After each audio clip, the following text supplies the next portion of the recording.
Panginoon, naririto po ang bawat isa sa amin. Kami po ay patuloy na lumalapit sa inyo ng may kapakumbabaan.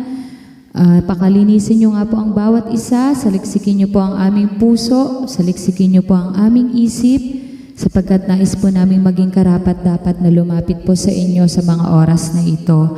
Naririto po ang aming puso, naririto po ang aming isip, naririto po ang aming buhay na inaalay po namin para po sa inyo. Tanggapin mo po ang amin pong wagas na pagsamba. Makatagpo ka nga po namin, makausap ka nga po namin ng personal sa amin pong panambahan.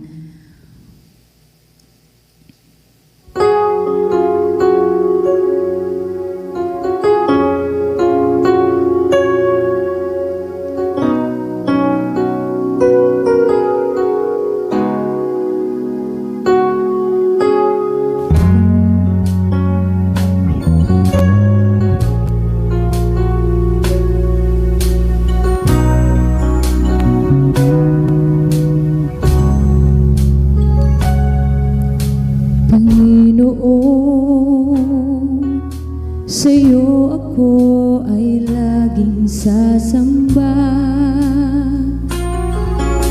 papupurihan ka, puso at isipan, buong lakas at buhay, aking iaalay sa'yo, O Diyos.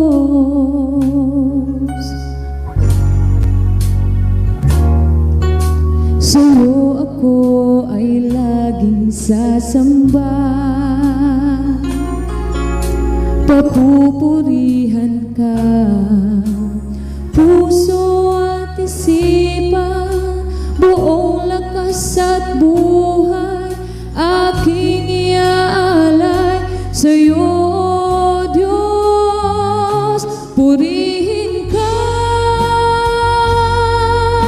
Panginoong Jesus, ang buhay ko'y sa'yo, ito'y gamitin mo. Purihin ka, Panginoong Jesus, sa habang panahon sa'yo ay sasamba aking Diyos.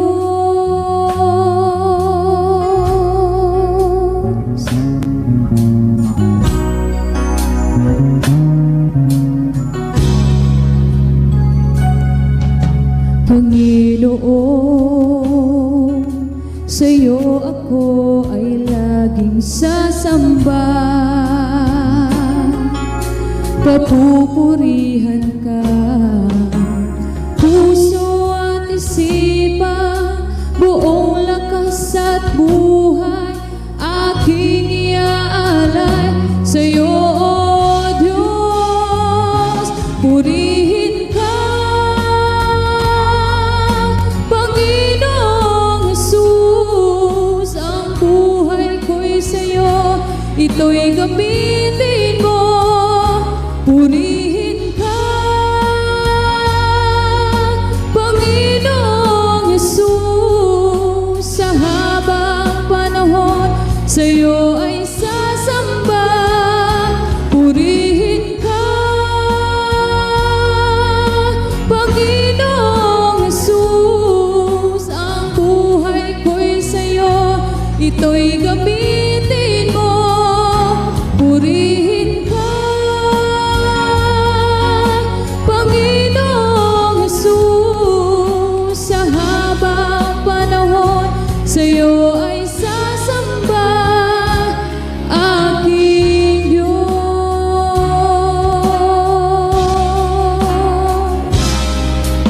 Sa habang panahon sa'yo ay sasamba aking Diyos.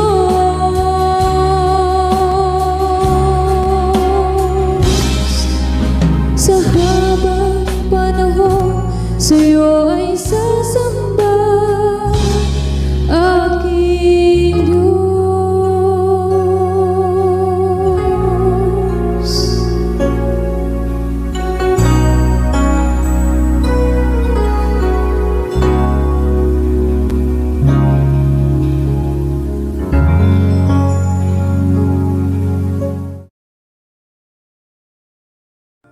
to God, glory to Jesus.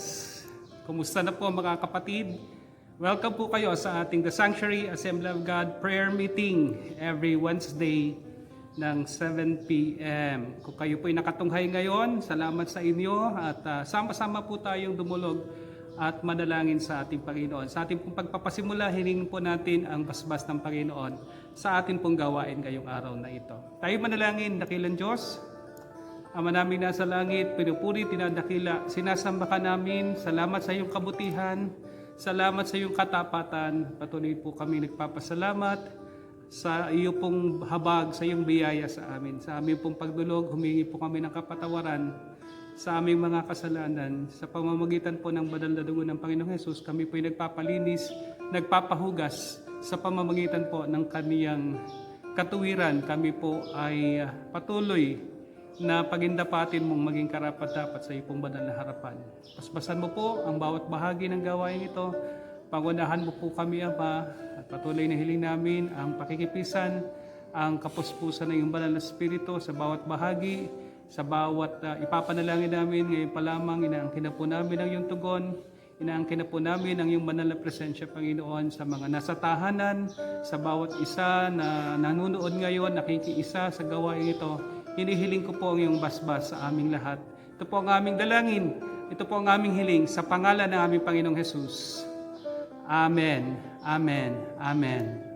Purihin po ang Panginoon, kapatid. Kumusta na po kayo? At sa ating pong pagpapatuloy, ating pong pakinggan ang mensahe ng Panginoon sa ating ngayong hapon, ngayong gabi, o ngayong umaga, kung nasaan man po kayong lugar, kung ano bang po yung time zone dyan sa inyo pong kinaroroonan, ay tunghayan po natin ang sinasabi ng salita ng Diyos mula po sa aklat ng Lucas, chapter 18, verses 1 to 8. Ulitin ko po, Luke chapter 18, verse 1 to 8. Babasahin ko po mula sa isa sa paborito ko pong translation or version. Ito pong Pinoy version.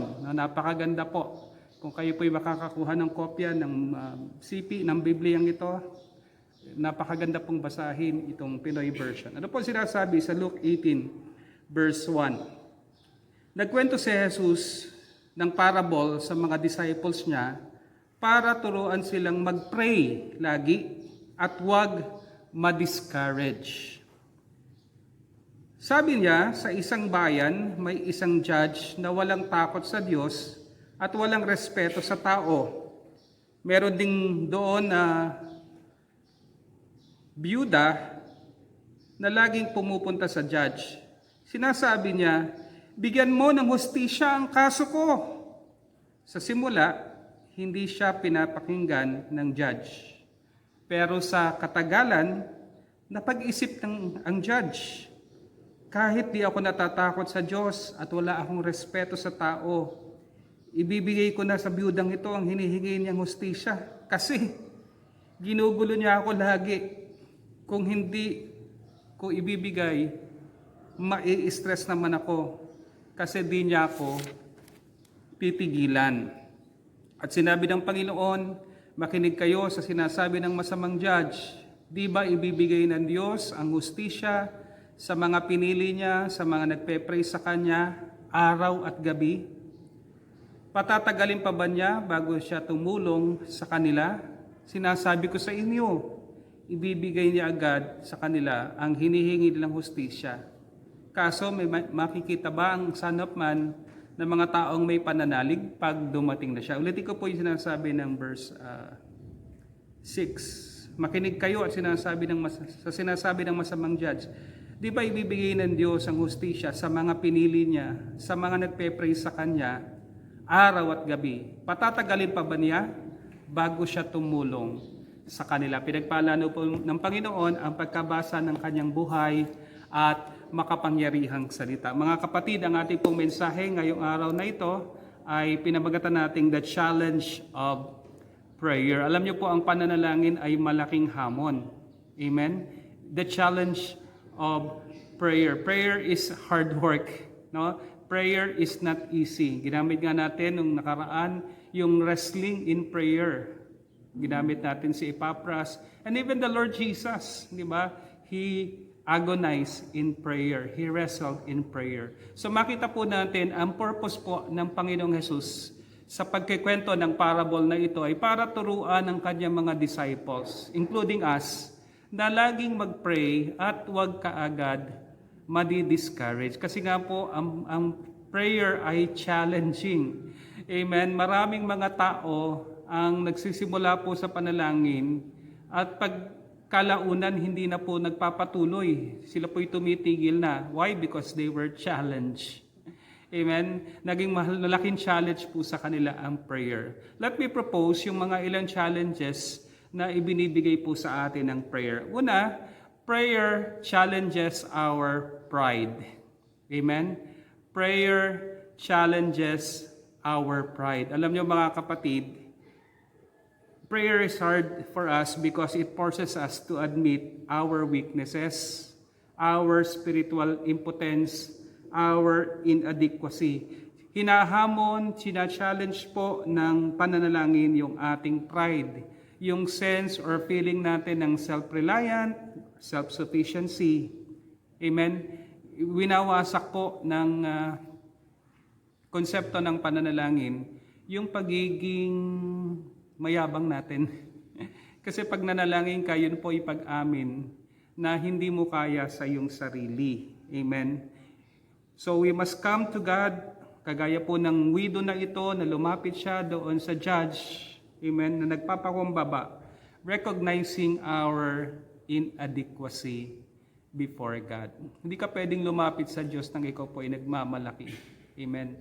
Hindi ka po pwedeng lumapit sa Diyos na parang ang Diyos pa ang may utang na loob sa iyo.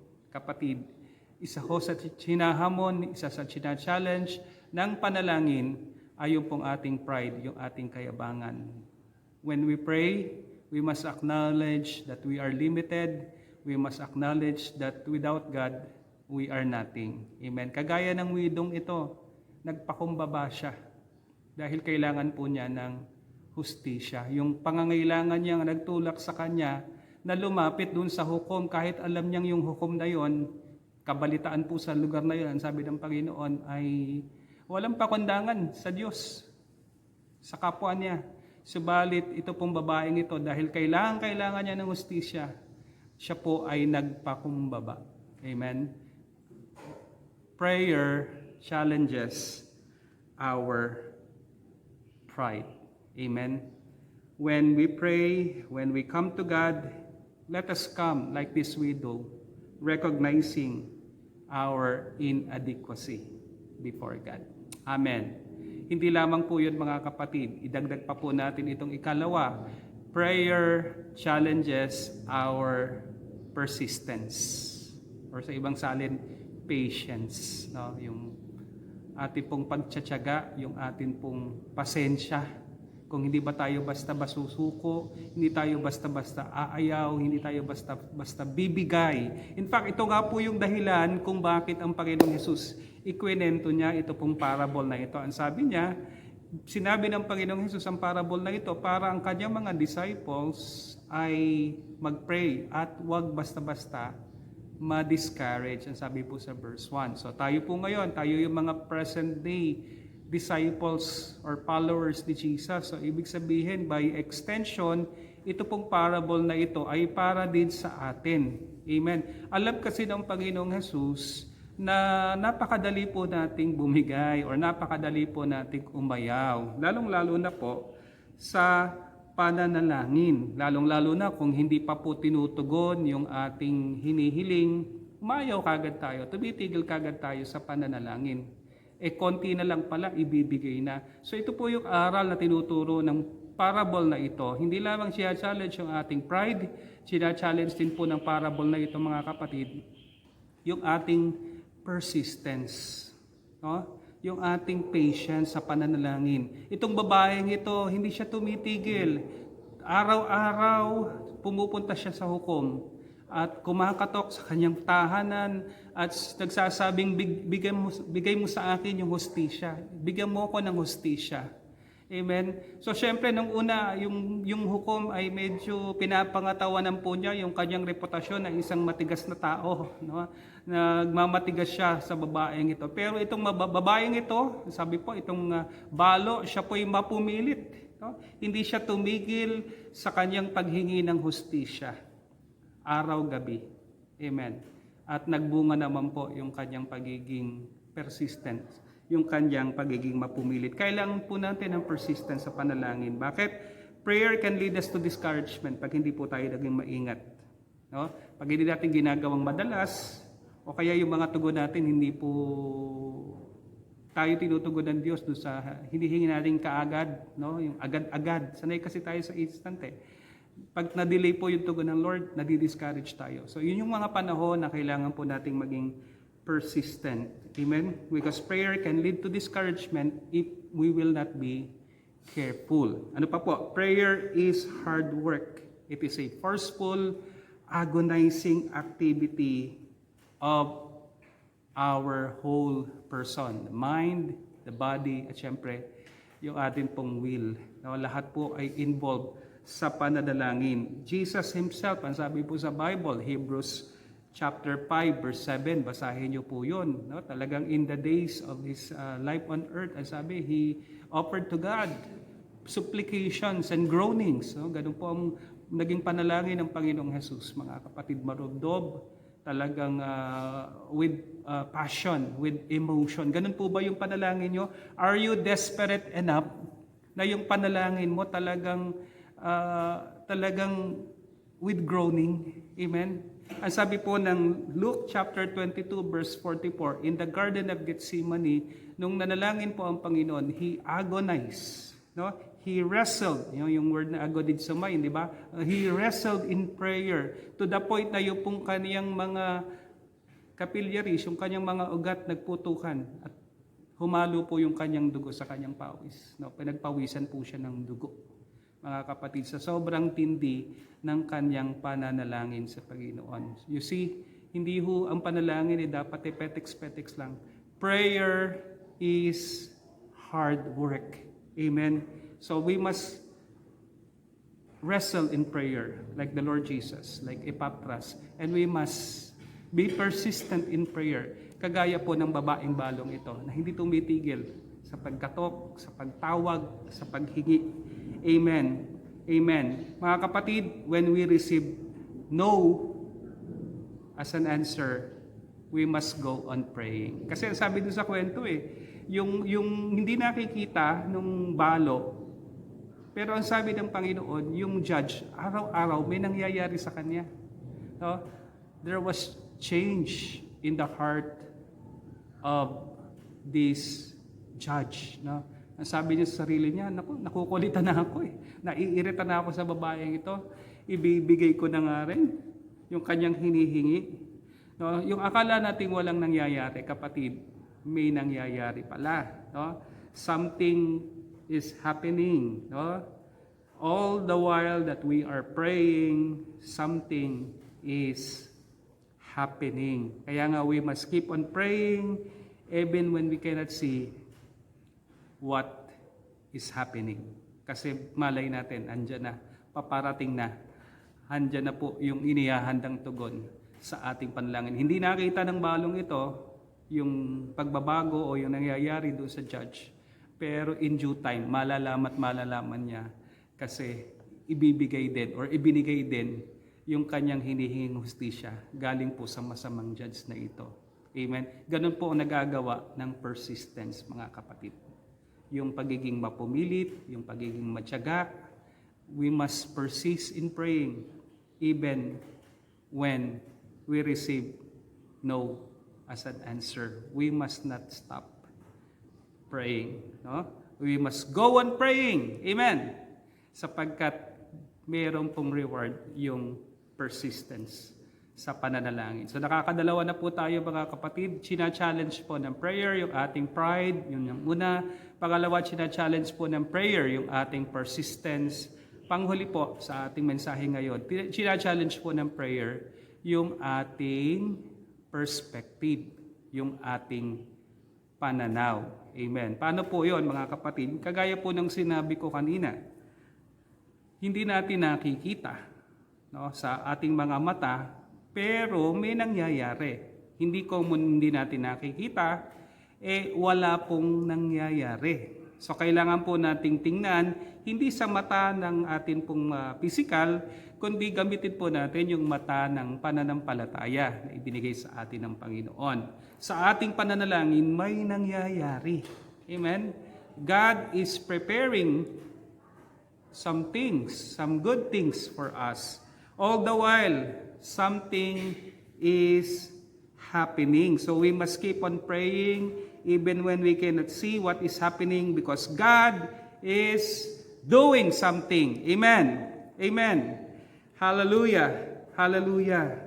Huwag niyo pong tingnan yung prayer niyo na parang walang kwenta. Ito po yung babaguhin nating pananaw. No? Change your perspective. Mga kapatid, guard yourselves from those feelings that prayer is useless. Bantayan po natin yung ating mga sarili at alisin po natin yung mga maling kaisipan, yung mga maling pananaw na yung pananalangin ay walang magagawa, yung panalangin ay useless. No. Why? Because may ginagawa ang Diyos. Amen? Inihahanda ng Diyos yung tugon, kagaya ng nangyari sa judge na ito. Mga kapatid, we must change our perspective. Prayer is not useless. Prayer is useful. In fact, prayer is powerful. Bakit? When we pray, God works. Amen. When we work, we work. But when we pray, God works. Therefore, prayer is useful, and not only useful, prayer is powerful. Hallelujah! Hallelujah! Ano pa po yung babaguhin natin sa ating perspective, mga kapatid? We are wrong when we judge our prayers solely by what we can see happening around us. Binanggit ko na po ito. Prayer is a matter of faith. No?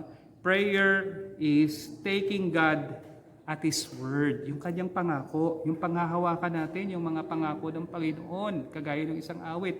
Pangako mo'y aking panghahawakan. Amen. So, mga kapatid, kung tama ang relasyon mo sa Diyos at na-delay ang tugon niya sa iyong panalangin, huwag po nating hatulan ng Diyos. Amen? As if God is asleep, as if God is not listening, or parang walang magagawa ang Diyos. Kapatid, ang sabi ng Panginoon, isipin natin siya bilang isang mabuting ama. No? Amen? Na marunong magbigay ng mabubuting bagay sa kanyang mga anak. No? Don't think of God as a natural father na magbibigay ng bato sa anak niya na humihingi ng tinapay. Hindi po ganoon ang Diyos. Don't think of God as an unkind friend na humihingi ng tulong yung kaibigan niya pero hindi niya tinulungan, hindi niya pinagbuksan. Di ba sa isang parable na ating pong pinag-usapan some weeks ago, amen? God is not a natural father, He is not an unkind friend, at syempre, dito po sa parable natin, God is not an unjust God. Hindi siya God is not an unjust judge. Kagaya po doon sa kwento. Iba po ang Diyos sa hukom na ito.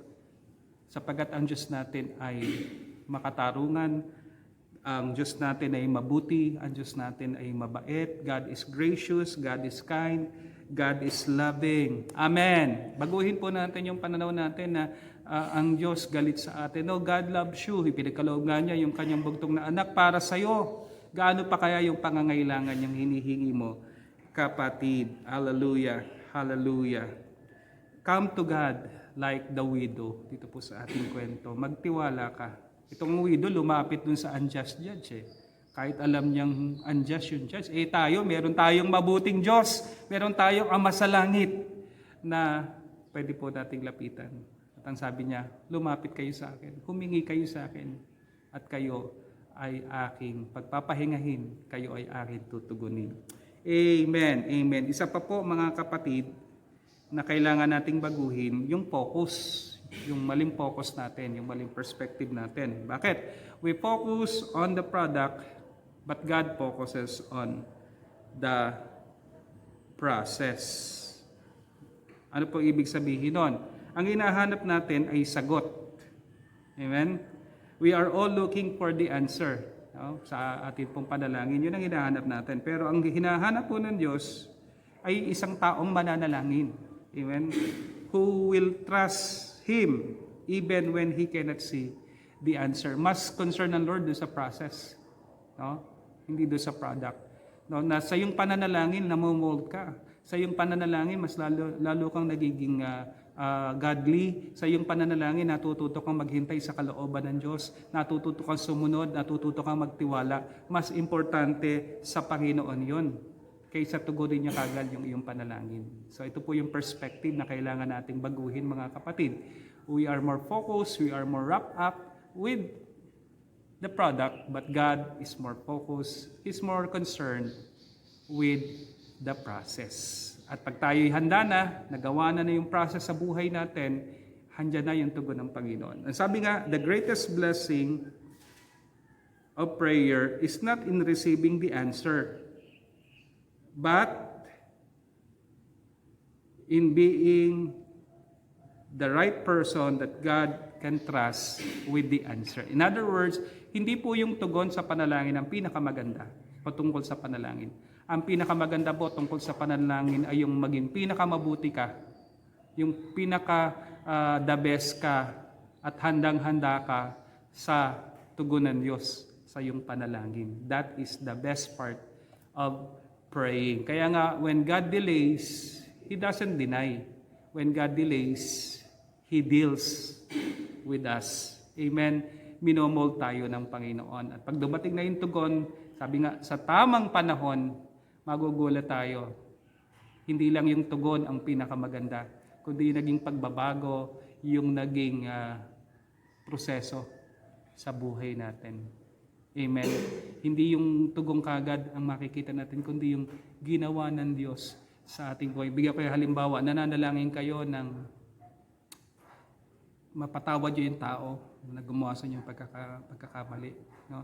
Habang nananalangin kayo, binabago ng Diyos yung puso ninyo. So dito sa ating kwento, habang nananalangin, habang humihingi yung balo, ang binago ng Diyos yung puso, yung judge. No? Pero sa atin po, sa ating buhay, habang tayo nananalangin, binabago ng Diyos. May ginagawa ang Diyos sa ating po mga puso, sa ating po mga buhay. Amen? So that is the process. No? Don't look at the product, but focus on God's process sa iyong buhay, kapatid. So yun po yung challenge ng Lord, yung ating mga perspective o yung pong ating mga pananaw. Purihin po ang Diyos. Hallelujah, hallelujah. The challenge of prayer. In praying, God challenges our pride.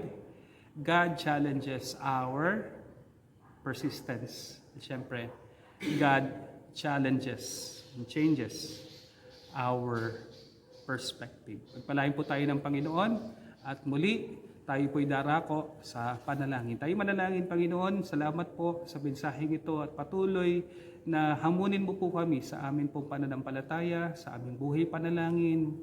At kagaya po ng babaeng ito, Lord, i-admit namin na wala kaming magagawa. I-admit namin yung need namin, Panginoon, yung aming inadequacy. We be desperate, Panginoon, in our praying. And we will be passionate, Panginoon, and persistent sa amin pong pananalangin. At syempre, Panginoon, kahit hindi po namin nakikita, alam namin gumagawa ka. At ikaw po yung mabuti naming Ama na kailan hindi po nagpapabaya sa amin. Itama mo po yung aming mga pananaw, itama mo po kami. Ito po ang aming hiling, ito po ang aming dalangin sa pangalan ng aming Panginoong Jesus.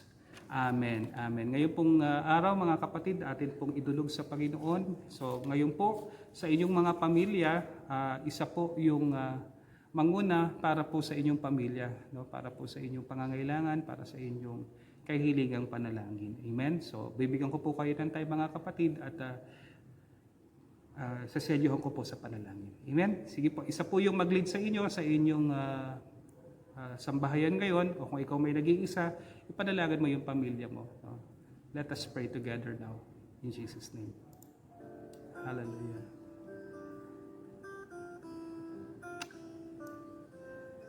Glory to Jesus.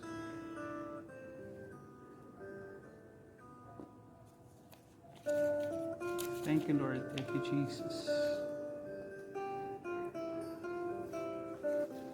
Thank you, Lord Jesus. Hallelujah, hallelujah.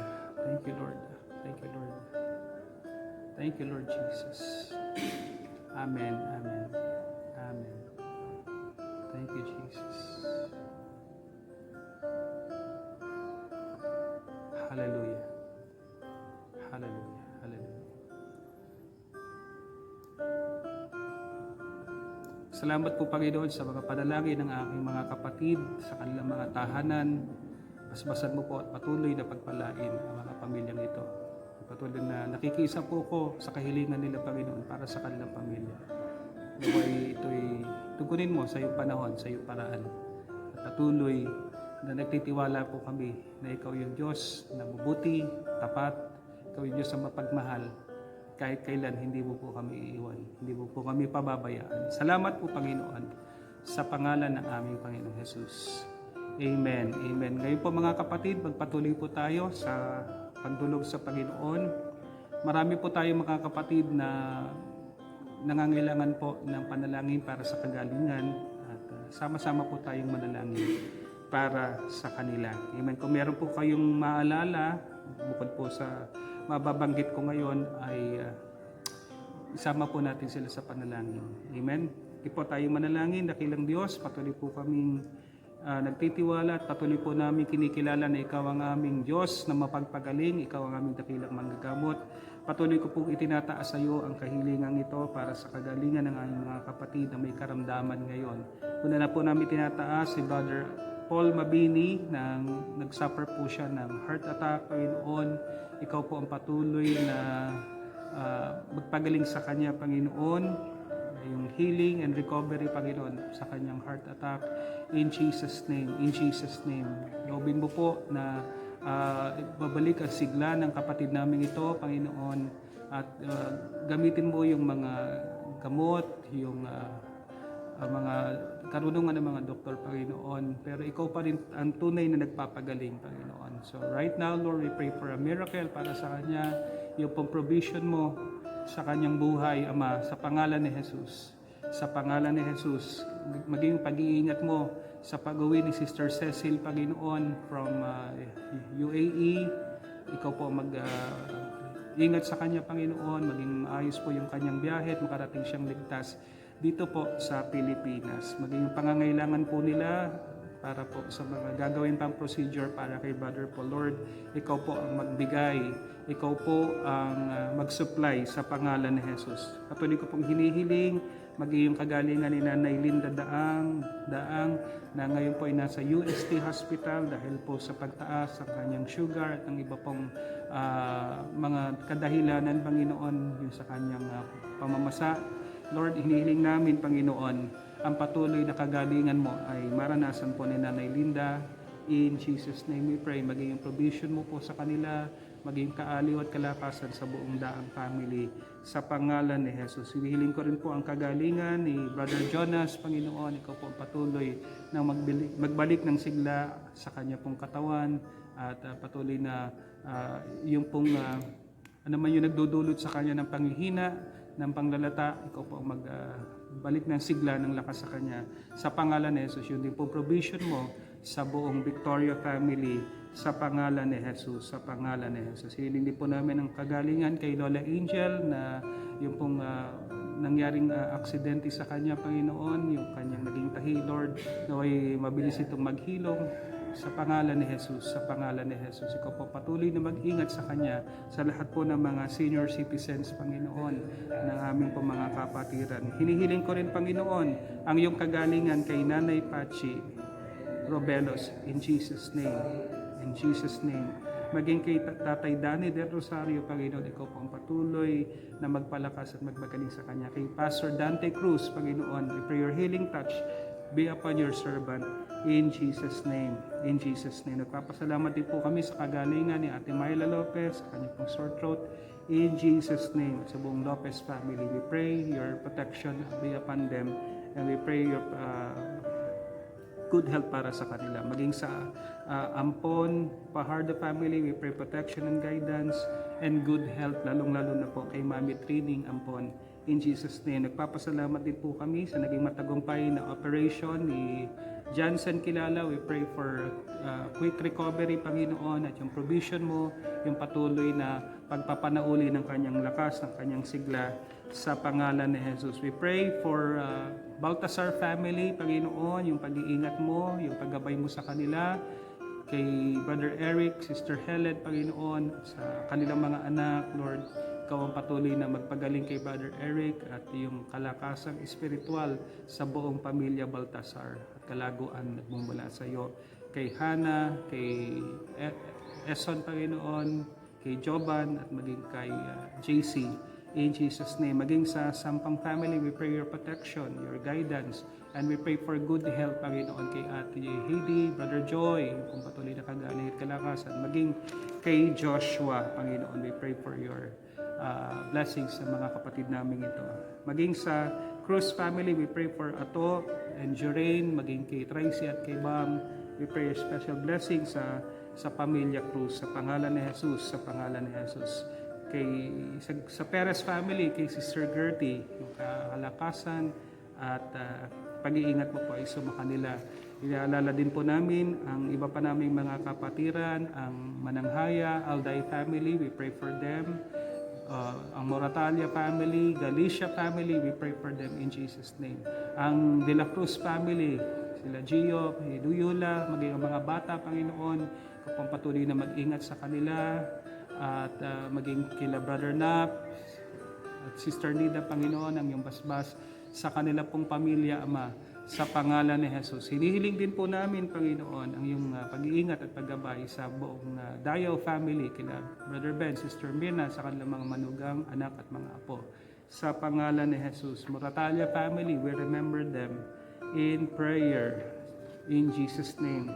In Jesus' name. Galicia family, ikaw patuloy na mag-ingat at magpalakas sa kanila, Panginoon. Hallelujah. Even, Panginoon, patuloy po namin itinataas sa iyo ang naging pagbubukas ng klase at hiling po namin ang iyong kalakasan, ang iyong pong pagsusustain sa amin pong mga teachers. Hiling po namin ang iyong basbas kay Teacher Jorain Cruz, maging kay Teacher Paula Galicia de la Cruz, kay Teacher Erica Espiritu, kay Teacher Joan Clemente, Panginoon, sa iba pa namin mga kapatiran ng mga guro, kay Aldrin Basco, at patuloy na hinihiling ko po ang iyong pag-sustain sa kanila, Panginoon, in Jesus' name, in Jesus' name, in Jesus' name. Lord, maging sa mga mag-aaral na nagpasimula po ng klase ngayon, marami pong naging challenges, Panginoon, and yet we pray, Lord, na i-sustain mo po ang aming mga mag-aaral.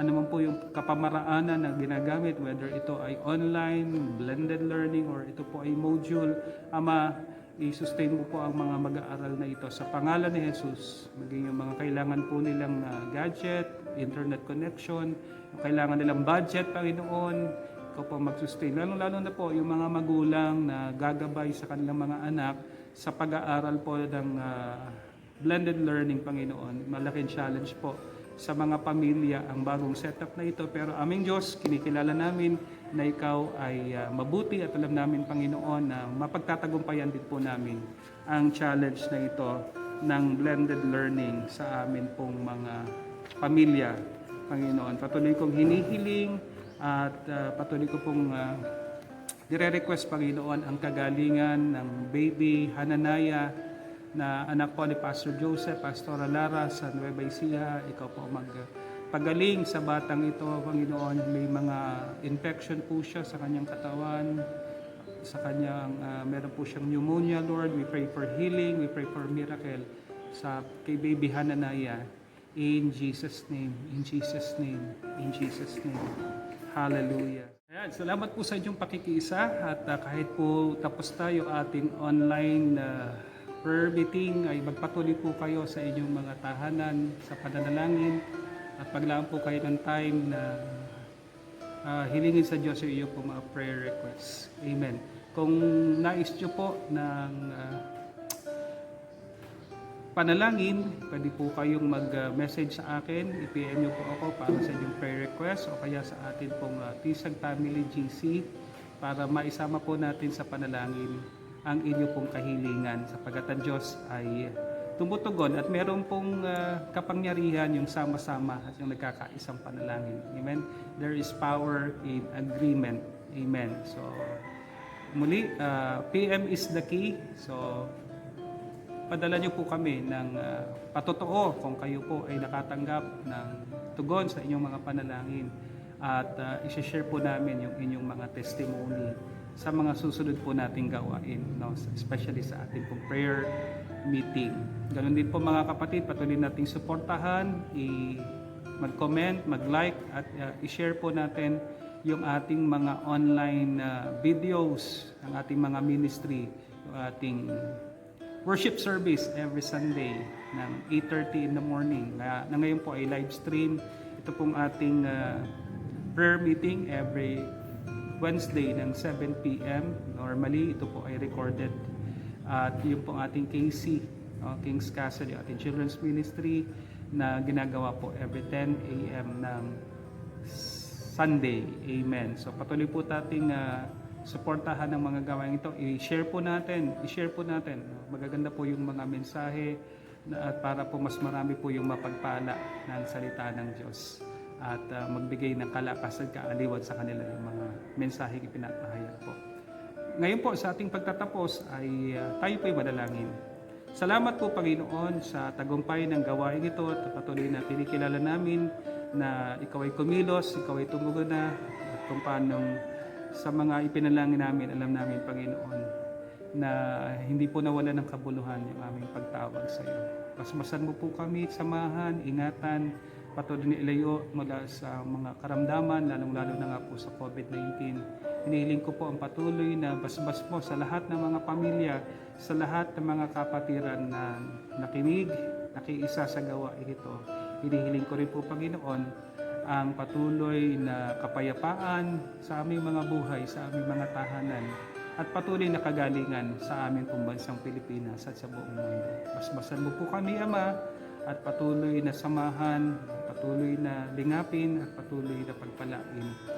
Salamat po amin Diyos. Sagapin po natin ang basbas na ating Panginoon. Naway ang pag-ibig ng ating Diyos Ama, ang kagandahang loob ng ating Panginoong Jesucristo, at ang pakikitisan ng Banal na Espiritu ay sumating lahat. Sa pangalan ng ating Panginoong Jesus. Amen. Amen. God bless us all. Pagpalain tayo ng Panginoon. Maraming salamat kapatid sa iyong pakikiisa sa ating prayer meeting ngayong araw na ito. God bless.